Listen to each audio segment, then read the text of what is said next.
ಸರ್ಕಾರ ಮತ್ತು ಸಾರಿಗೆ ನೌಕರರ ನಡುವಿನ ಸಂಘರ್ಷ ಮತ್ತಷ್ಟು ಜೋರಾಗುವ ಎಲ್ಲ ಲಕ್ಷಣಗಳು ಕೂಡ ಕಾಣಿಸ್ತಾ ಇದೆ.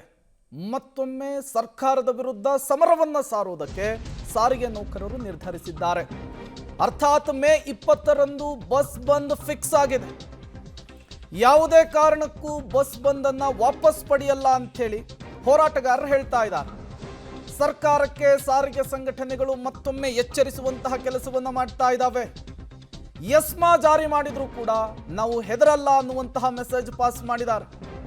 ನಮ್ಮ ಬೇಡಿಕೆ ಈಡೇರದೇ ಇದ್ರೆ ಮುಷ್ಕರವನ್ನ ಕೈ ಬಿಡಲ್ಲ ಅನ್ನುವಂತಹ ಮೆಸೇಜ್ ಕೂಡ ರವಾನಿಸಿದ್ದಾರೆ.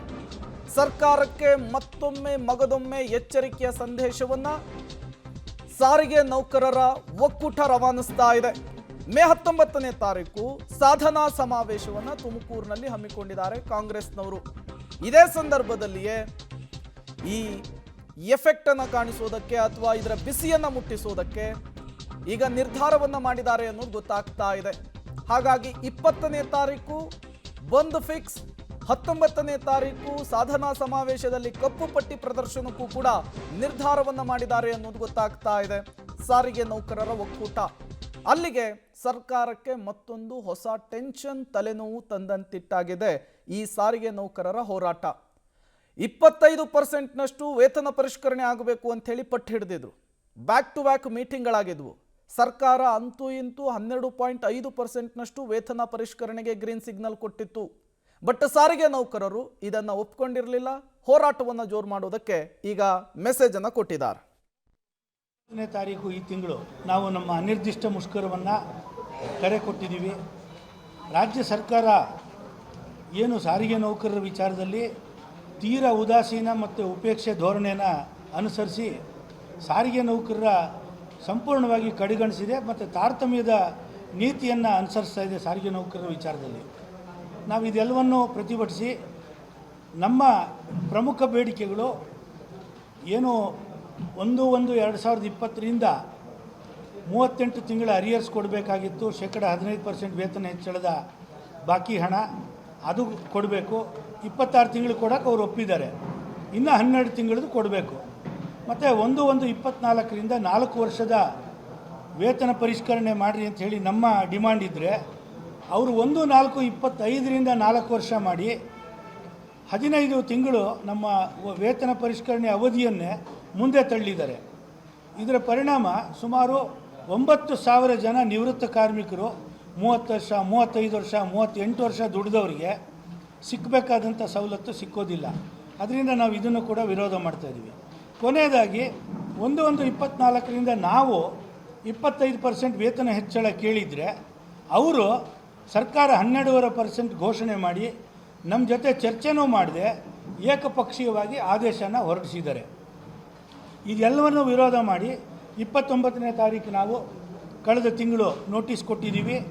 20ನೇ ತಾರೀಕು ಮೇ ತಿಂಗಳಿಂದ, ಅದೇ ಇನ್ನು 4 ದಿವಸ, ಅಲ್ಲಿಂದ ಅನಿರ್ದಿಷ್ಟ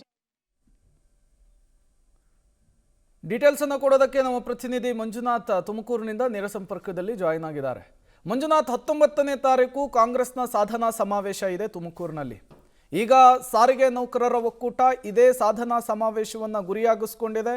ತಮ್ಮ ಹೋರಾಟದ ಬಿಸಿಯನ್ನು ಸರ್ಕಾರಕ್ಕೆ ತಲುಪಿಸುವಂತಹ ನಿಟ್ಟಿನಲ್ಲಿ ರೂಪುರೇಷೆಗಳನ್ನು ಕೂಡ ಮಾಡ್ಕೊಳ್ತಾ ಇದೆ. ಸೊ ಯಾವ ರೀತಿಯ ಪ್ಲಾನ್ಗಳಾಗ್ತಾ ಇದೆ? ಮುಖ್ಯವಾಗಿ ಈ ಸಾರಿಗೆ ನೌಕರರ ಸಂಘಟನೆ ಜೊತೆಗೆ ಏನಾದರೂ ಸರ್ಕಾರಕ್ಕೆ ಮಾತುಕತೆಗೆ ಮುಂದಾಗುವಂತಹ ಚಾನ್ಸಸ್ ಏನಾದರೂ ಇದೆಯಾ? ಹೇಗೆ ಅಂತ ಹೇಳಿ ಮಂಜುನಾಥ್.